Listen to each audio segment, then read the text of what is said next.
Hello everyone, welcome to access institute. मैं हूं अनुराग पांडे और आज के इस वीडियो लेक्चर में हम बात करने जा रहे हैं बायोमोलिक्यूल्स का सब टॉपिक कार्बोहाइड्रेट्स के बारे में। बायोमोलिक्यूल्स क्या होते हैं? जो भी ऑर्गेनिक कंपाउंड हमें किसी लिविंग ऑर्गेनिज्म में मिलते हैं उनको हम बायोमोलिक्यूल्स बोलते हैं। और बायोमोलिक्यूल्स में आज हम पढ़ने जा रहे हैं कार्बोहाइड्रेट के बारे में। कार्बोहाइड्रेट जो है वो हमारा कार्बन, हाइड्रोजन और ऑक्सीजन से मिलकर बने होते हैं। ओल्ड कॉन्सेप्ट के अकॉर्डिंग जो है वो हाइड्रोजन और ऑक्सीजन में सेम रेशियो प्रेजेंट होता है जो कि हमारा वाटर में होता है, दैट इज 2:1। और इसीलिए हम इनको बोलते हैं they are generally made up of carbon and water. तो यहाँ पे कार्बन और वाटर के कई ढेर सारी यूनिट्स आपस में रिपीट होकर के एक कार्बोहाइड्रेट्स को फॉर्म करती हैं। और कार्बोहाइड्रेट्स का जो जनरलाइज्ड फॉर्मूला हो जाता है वो हमारा CH2O का होल हो जाता है। और यहाँ पे इसीलिए कार्बोहाइड्रेट्स को हम बोलते हैं they are hydrates of carbon. Modern concept के according they are polyhydroxy acetone और polyhydroxy ketone. Carbohydrates are generally known as saccharides. हमने नाम सुना है पॉलीसैकेराइड, मोनोसैकेराइड, डाइसैकेराइड, ओलिगोसैकेराइड्स। तो कार्बोहाइड्रेट्स के लिए जनरली जो टर्म यूज होता है वो है हमारा सैकेराइड्स। जो सिंपल कार्बोहाइड्रेट्स होते हैं उनको हम शुगर बोलते हैं और इनका जो टेस्ट होता है वो हमारा स्वीट होता है। और सिंपल सैकेराइड्स जो होते हैं, सिंपल जो कार्बोहाइड्रेट होते हैं वो है हमारे मोनोसैकेराइड्स और डाइसैकेराइड्स। अगर मैं कार्बोहाइड्रेट्स के जनरल फार्मूला की बात करूं जो कि है हमारा CH2O का होल है, तो ये फार्मूला जो है वो कहीं कहीं एक्सेप्टेबल होता है। और अगर मैं ग्लूकोज की बात करता हूँ तो यहाँ पे जो है वो ये फार्मूला जो है वो फार्मूला क्या है, दैट इज C6H12O6। यहाँ पे हम देख रहे हैं कि ग्लूकोज में हाइड्रोजन और ऑक्सीजन के बीच जो है वो 2:1 का रेशियो प्रेजेंट है। लेकिन अगर मैं बात करता हूँ डीऑक्सीराइबोज शुगर के बारे में तो यहाँ पे जो है वो हमारा फॉर्मूला ये फॉलो नहीं होता है। और ये जो है डीऑक्सीराइबोज जो है वो हमारा 5 कार्बन शुगर है, लेकिन यहाँ पे 2:1 का फॉर्मूला जो है वो फॉलो नहीं होता है। ये शुगर जो है वो हमारा आपका डीएनए में प्रेजेंट होता है। और अगर मैं एसिटिक एसिड की बात करूँ, ठीक है, अगर मैं एसिटिक एसिड की बात करूँ तो इसका जो जनरल फॉर्मूला होता है, इसका जो केमिकल फॉर्मूला है वो है CH3COOH। और इसको अगर मैं जनरलाइज कर दूँ तो ये हो जाता है C2H4O2। और यहाँ पे हम देख रहे हैं 2:1 का फॉर्मूला तो फॉलो हो रहा है, लेकिन ये स्ट्रक्चर जो है वो हमारा कार्बोहाइड्रेट नहीं है। क्लियर सबको? अब अगर हम बात करते हैं they are polyhydroxy acetone and ketone, तो इनको पॉलीहाइड्रोक्सी एसीटोन और कीटोन क्यों बोलते हैं? अगर हम ग्लूकोज का स्ट्रक्चर देखें जो कि C6H12O6 है, तो यहाँ पे हम देख रहे हैं एक एल्डिहाइड ग्रुप प्रेजेंट है। और एल्डिहाइड ग्रुप के साथ जो है वो बहुत ढेर सारे हमारे हाइड्रोक्सी ग्रुप प्रेजेंट होते हैं, दैट इज OH ग्रुप। ठीक है, तो इस तरीके से हम देख रहे हैं they are generally polyhydroxy acetone, ठीक है, और कीटोन। तो यहाँ पे क्या है, एल्डिहाइड ग्रुप प्रेजेंट है। और अगर मैं फ्रक्टोज के स्ट्रक्चर की बात करूँ तो फ्रक्टोज में क्या है, फ्रक्टोज का जो स्ट्रक्चर होता है वहाँ पे जो ग्रुप प्रेजेंट होता है वो है हमारा कीटोन ग्रुप। और इसीलिए हम इसको बोल रहे हैं they are polyhydroxy acetone and ketone. ठीक है, तो यहाँ पे जो ग्रुप प्रेजेंट है वो है हमारा OH ग्रुप, ठीक है, कीटोन ग्रुप प्रेजेंट है। और यहाँ पे देखो कई ढेर सारे जो है वो हमारे OH ग्रुप प्रेजेंट है, इसीलिए हम इसको बोल रहे हैं दे आर पॉलीहाइड्रोक्सी एसीटोन और पॉलीहाइड्रोक्सी कीटोन। ठीक है, तो ये है हमारा ग्लूकोज का स्ट्रक्चर जो कि जहाँ पे एल्डिहाइड ग्रुप प्रेजेंट है। और ये है हमारा फ्रक्टोज का स्ट्रक्चर जहाँ पे आपका कीटोन ग्रुप प्रेजेंट है। ठीक है, इसीलिए हम इनको बोल रहे हैं पॉलीहाइड्रोक्सी एसीटोन एंड कीटोन।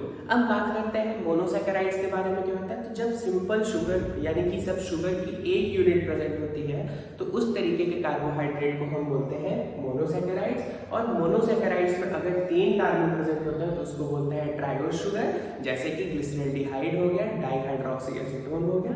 और अगर 4 कार्बन प्रेजेंट होंगे तो उसको बोलेंगे टेट्रोज शुगर, 5 कार्बन है तो पेंटोज शुगर, 6 कार्बन है तो हेक्सोज शुगर बोलते हैं। तो ग्लूकोज जो है वो हमारा 6 कार्बन शुगर होता है और इसको हम बोलते हैं हेक्सोज शुगर। मोनोसैकेराइड जो है उनको फंक्शनल ग्रुप के बेसिस पे 2 कैटेगरी में कैटेगराइज कर दिया गया है। अगर एल्डिहाइड ग्रुप प्रेजेंट होता है तो उसको हम बोलते हैं एल्डोजेज, और अगर कीटोन ग्रुप प्रेजेंट होता है तो उसको हम बोलते हैं कीटोसिस। एल्डिहाइड ग्रुप जो है वो हमारा ग्लूकोज में प्रेजेंट होता है और कीटोन ग्रुप जो है वो हमारा फ्रक्टोज में प्रेजेंट होता है। ग्लूकोज और फ्रक्टोज की स्ट्रक्चर की अगर मैं बात करूं तो ग्लूकोज में सबसे कॉमन चीज जो है वो कंफ्यूजन बना रहता है कि किस ग्लूकोज को हम बोलेंगे कि ये ग्लूकोज हमारा अल्फा ग्लूकोज है या फिर बीटा ग्लूकोज है। तो इसके लिए जो है वो सबसे सिंपल स्ट्रक्चर है जो कि हम ध्यान से देखते हैं। यहाँ पे क्या होता है कि अगर फर्स्ट कार्बन पे हाइड्रोजन ग्रुप जो है वो डाउनवर्ड है तो वहां पे उसको हम बोलते हैं अल्फा ग्लूकोज, और अगर फर्स्ट कार्बन में जो है वो हमारा OH ग्रुप जो है वो ऊपर को प्रेजेंट है उसको हम बोलते हैं बीटा ग्लूकोज। ठीक है, फर्स्ट कार्बन पे हम ग्लूकोज में OH ग्रुप को देखते हैं। अगर फर्स्ट कार्बन पे OH ग्रुप ऊपर को है तो उसको हम बोलते हैं बीटा ग्लूकोज, और अगर फर्स्ट कार्बन पे OH ग्रुप जो है वो नीचे की ओर है तो उसको हम बोलते हैं अल्फा ग्लूकोज। ठीक है, तो अल्फा ग्लूकोज मतलब क्या है, फर्स्ट कार्बन में हम देखते हैं OH ग्रुप की प्रेजेंस, अगर अपवर्ड है तो बीटा ग्लूकोज, डाउनवर्ड है तो अल्फा ग्लूकोज। यहाँ पे हम देख सकते हैं ट्राइसैकेराइड है, और यहाँ पे जो ग्रुप प्रेजेंट है वो है हमारा एल्डिहाइड, और डाइहाइड्रोक्सीएसीटोन में जो ग्रुप प्रेजेंट है वो है हमारा ketone group, that is C double bond O group. ठीक है, तो ये जो है वो ट्रायोज शुगर में 3 कार्बन होंगे, 1 2 3। पेंटोज शुगर में 5 कार्बन होंगे, 1 2 3 4 5, और हेक्सोज शुगर जो है वहां पे हमको 6 कार्बन देखने को मिलता है। ग्लूकोज है, फ्रक्टोज है, ये हमारे जो है वो हेक्सोज शुगर है। पेंटोज शुगर पे हमको राइबोस और डीऑक्सीराइबोस शुगर मिलता है, जो कि राइबोस शुगर हमारा आरएनए में प्रेजेंट होता है, डीऑक्सीराइबोस शुगर जो है वो हमारा डीएनए में प्रेजेंट होता है। तो इसके बाद अब हम बात करते हैं ओलिगोसैकेराइड के बारे में। तो ओलिगोसैकेराइड्स होती हैं जहां पे कार्बोहाइड्रेट्स की जो है वो 2 to 10 यूनिट्स जो है वो प्रेजेंट हो, उसको हम बोलते हैं ओलिगोसैकेराइड। और ओलिगोसैकेराइड्स में हम जनरली पढ़ते हैं डाइसैकेराइड्स। डाई का मतलब होता है 2, जब ग्लूकोज की 2 यूनिट प्रेजेंट होती हैं तो उसको हम बोलते हैं डाइसैकेराइड। फॉर एग्जांपल सुक्रोज लेते हैं तो सुक्रोज में जो है वो एक मॉलिक्यूल हमको ग्लूकोज देखने को मिलता है और एक मॉलिक्यूल जो है वो फ्रक्टोज होता है। तो ग्लूकोज से जो है OH ग्रुप आता है, फ्रक्टोज से H ग्रुप मिलकर के एक वाटर का मॉलिक्यूल जो है रिमूव हो जाता है। तो ये जो प्रोसेस है, इस प्रोसेस को हम बोलते हैं डिहाइड्रेशन प्रोसेस। और फिर अगर इसका रिवर्स रिएक्शन होता है, सुक्रोज में वाटर का एडिशन होता है, वाटर के एडिशन के साथ जो है वो सुक्रोज हमारा ब्रेक हो जाता है ग्लूकोज और फ्रक्टोज में, और ये जो प्रोसेस है इस प्रोसेस को हम बोलते हैं हाइड्रोलाइसिस। हाइड्रो का मतलब होता है वाटर और लाइसिस का मतलब होता है स्प्लिटिंग या फिर ब्रेक। तो ग्लूकोज सुक्रोज मॉलिक्यूल जो है वो वाटर की प्रेजेंस में ब्रेक हो जाता है, और इसीलिए ये प्रोसेस हो गया हमारा हाइड्रोलिसिस ऑफ वाटर। और यहाँ पे जो बॉन्ड प्रेजेंट होता है, ग्लूकोज और फ्रक्टोज आपस में मिलकर के जो बॉन्ड फॉर्म करते हैं वो बॉन्ड है हमारा glycosidic bond. Glycosidic bond sucrose में किस तरीके से ग्लाइकोसिडिक बॉन्ड का फॉर्मेशन होता है, ग्लाइकोसिडिक बॉन्ड फॉर्मेशन में अल्फा ग्लूकोज और बीटा डी फ्रक्टोज आपस में, यहाँ से एक OH ग्रुप है और यहाँ से H ग्रुप जो है वो आपस में रिएक्ट करके वाटर मॉलिक्यूल फॉर्म करते हैं, और ये वाटर मॉलिक्यूल जो है वो रिमूव हो जाता है, और यहाँ से जो है वो अब इनके बीच में एक बॉन्ड फॉर्म हो जाता है, और इसी बॉन्ड को हम बोलते हैं ग्लाइकोसिडिक बॉन्ड। ये ग्लाइकोसिडिक बॉन्ड की हेल्प से ही हमारा सुक्रोज मॉलिक्यूल जो है वो ग्लूकोज और फ्रक्टोज के साथ जुड़ा रहता है। डाइसैकेराइड्स में हम पढ़ते हैं सुक्रोज जो कि ग्लूकोज और फ्रक्टोज से मिलकर बना है, लैक्टोज जो कि ग्लूकोज और गैलेक्टोज से मिलकर बना होता है, और तीसरा है हमारा माल्टोज जो कि 2 यूनिट ग्लूकोज से मिलकर के बना होता है। अब हम बात करते हैं पॉलीसैकेराइड्स के बारे में। तो पॉली का मतलब होता है बहुत ढेर सारा। तो जब सुक्रोज की या फिर जब ग्लूकोज की कई ढेर सारी यूनिट्स आपस में जुड़ती हैं तो एक पॉलीसैकेराइड का फॉर्मेशन होता है।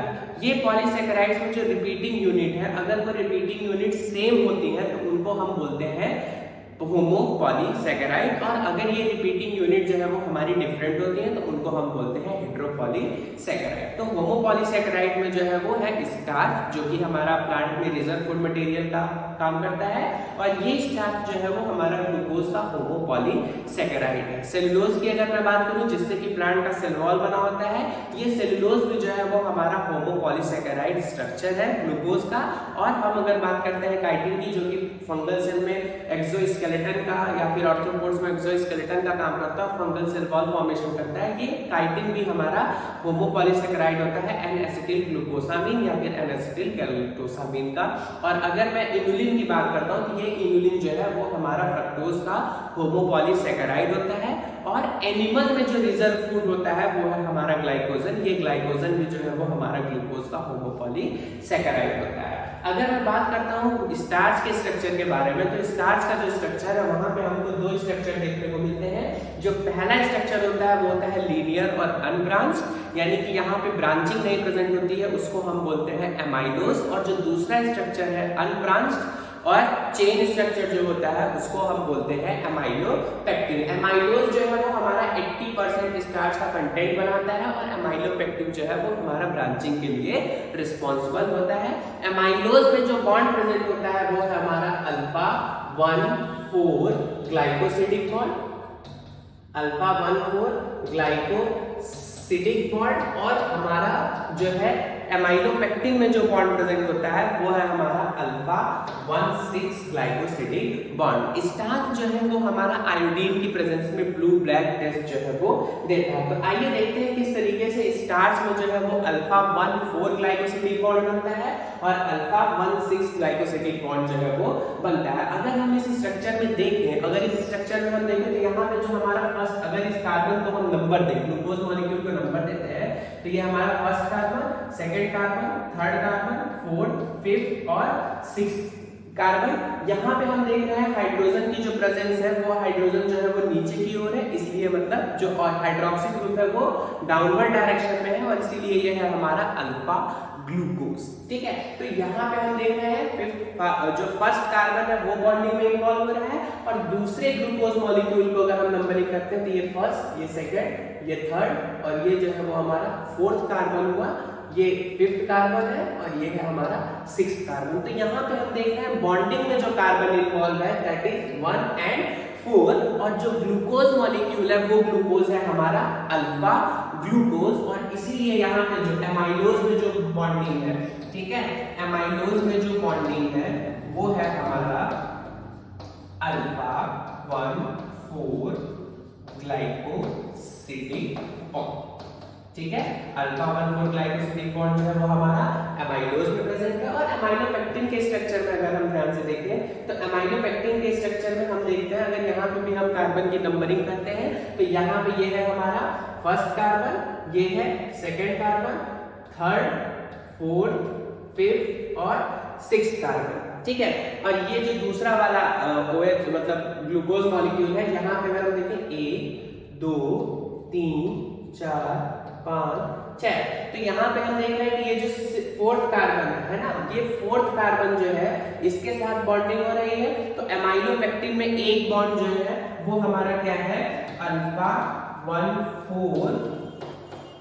एमाइलोपेक्टिन की अगर बात की जाए तो एमाइलोपेक्टिन में भी हमको ये सेम बॉन्ड जो है वो देखने को मिल रहा है अल्फा 1,4 ग्लाइकोसिडिक बॉन्ड, जो कि लीनियर चेन के लिए रिस्पॉन्सिबल है। अगर मैं ब्रांचिंग की बात करूं तो जहां पे हमको ब्रांचिंग देखने को मिल रही है, जैसे यहाँ पे है, तो यहाँ पे अगर मैं ब्रांचिंग की बात करता हूँ तो यहाँ पे अगर हम इस वाले ग्लूकोज को नंबरिंग करते हैं, इस ग्लूकोज की अगर नंबरिंग करता हूँ तो ये पहला कार्बन, दूसरा, तीसरा, चौथा, पांचवा और छठवां कार्बन। तो यहाँ पे जो है वो 6 कार्बन जो है वो बॉन्डिंग में इन्वॉल्व हो रहा है और इसीलिए यहाँ पे जो बॉन्डिंग फॉर्म हो रही है ये लिंकेज है हमारा अल्फा 1,6 ग्लाइकोसिडिक बॉन्ड,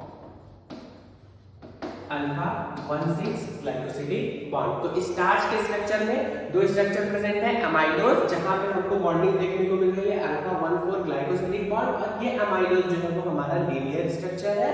और दूसरा है एमाइलोपेक्टिन, एमाइलोपेक्टिन में जो है वो ब्रांचिंग हमको देखने को मिलती है और ब्रांचिंग के लिए जो रिस्पॉन्सिबल बॉन्ड है वो है हमारा अल्फा 1,6 ग्लाइकोसिडिक बॉन्ड। और अगर मैं सेलुलोज की स्ट्रक्चर की बात करूं तो सेलुलोज का जो स्ट्रक्चर होता है वो हमारा बीटा ग्लूकोज के पॉलीमराइजेशन से फॉर्म होता है और बीटा ग्लूकोज में जो आपका ग्लूकोज का कार्बन इन्वॉल्व होता है बॉन्ड फॉर्मेशन में that is first and fourth carbon जो है वो हमारा इन्वॉल्व होता है और इसीलिए सेलुलोज में जो बॉन्ड होता है वो हमारा है बीटा 1,4 ग्लाइकोसिडिक बॉन्ड। तो हमने पढ़ा है कार्बोहाइड्रेट्स के बारे में। कार्बोहाइड्रेट्स क्या है? They are hydrates of carbon according to old concept. New concept के अकॉर्डिंग क्या है? Carbohydrates are polyhydroxy acetone and ketones. Carbohydrates को हमने डिवाइड कर दिया मोनोसैकेराइड में, ओलिगोसैकेराइड में और पॉलीसैकेराइड में। मोनोसैकेराइड में जब एक यूनिट प्रेजेंट होगा, जब कार्बोहाइड्रेट का एक यूनिट प्रेजेंट होगा तो उस कार्बोहाइड्रेट को हम बोलते हैं मोनोसैकेराइड। अगर इस मोनोसैकेराइड में 3 कार्बन प्रेजेंट है तो उसको बोलते हैं ट्राइओस, 5 कार्बन प्रेजेंट है तो पेंटोस और 6 कार्बन प्रेजेंट है तो हेक्सोस। इसको हमने जो है वो फंक्शनल ग्रुप के बेसिस पे डिवाइड किया था। अगर कीटोन प्रेजेंट है तो उसको बोलते हैं कीटोस, जो कि डाइहाइड्रोक्सी एसीटोन है, और फ्रक्टोज जहां पे कीटोन ग्रुप जो है वो प्रेजेंट है, दैट इज C+O। और अगर मैं एल्डोज की बात करूं जहां पे एल्डिहाइड ग्रुप प्रेजेंट था, तो एल्डिहाइड ग्रुप में हमको जो है वो ग्लूकोज मिलता है, ग्लिसरॉल्डिहाइड मिलता है, राइबोज है, और ये सारे जो है वो एल्डोजेन शुगर है। अगर मैं बात करूं ओलिगोसैकेराइड की, तो ओलिगोसैकेराइड में जो है वो 2 to 10 जो है वो कार्बोहाइड्रेट्स की यूनिट प्रेजेंट होती है, यानी 2 to 10 मोनोसैकेराइड यूनिट्स प्रेजेंट होती है। अगर 2 यूनिट प्रेजेंट है तो उस शुगर को बोलते हैं डाइसैकेराइड, 3 यूनिट प्रेजेंट है तो उसको बोलते हैं ट्राइसैकेराइड, 4 यूनिट है टेट्रासैकेराइड, 5 है पेंटासैकेराइड। डाइसैकेराइड में हम लोग पढ़े थे माल्टोज, जो कि ग्लूकोज की 2 यूनिट से मिलकर बना होता है, लैक्टोज जो कि ग्लूकोज और गैलेक्टोज से मिलकर बना होता है, सुक्रोज जो कि ग्लूकोज और फ्रक्टोज से मिलकर के बना होता है। ट्राइसैकेराइड में आता है रैपिनोज, टेट्रासैकेराइड है स्टैटियोज और पेंटासैकेराइड है हमारा बर्बेस्कोज। पॉलीसैकेराइड्स की अगर बात करते हैं तो पॉलीसैकेराइड्स में जो है वो हमारा मोर देन 10 यूनिट जो है वो ग्लूकोज की प्रेजेंट होती है, या फिर मोर देन 10 मोनोसैकेराइड जो है वो हमारा प्रेजेंट होता है। और अगर ये रिपीटिंग यूनिट सेम होती है तो उनको हम बोलते हैं होमोपॉलीसैकेराइड। स्टार्च, ग्लाइकोजन और सेलुलोज जो कि ग्लूकोज के होमोपॉलीसैकेराइड है। काइटिन है हमारा N-एसिटिल ग्लूकोसामीन का होमोपॉलीसैकेराइड, और इनुलिन जो है वो हमारा फ्रक्टोज का होमोपॉलीसैकेराइड है। हेटेरोपॉलीसैकेराइड की अगर मैं बात करूं तो हेटेरोपॉलीसैकेराइड में पेप्टिडोग्लाइकन आता है, हाइलुरोनिक एसिड आता है और अगर आता है। तो कार्बोहाइड्रेट को हमने जो है वो डिटेल में पढ़ा। Carbohydrates are polyhydroxy acetone and ketones, जिसको हम लोग मोनोसैकेराइड, ओलिगोसैकेराइड और पॉलीसैकेराइड में कैटेगराइज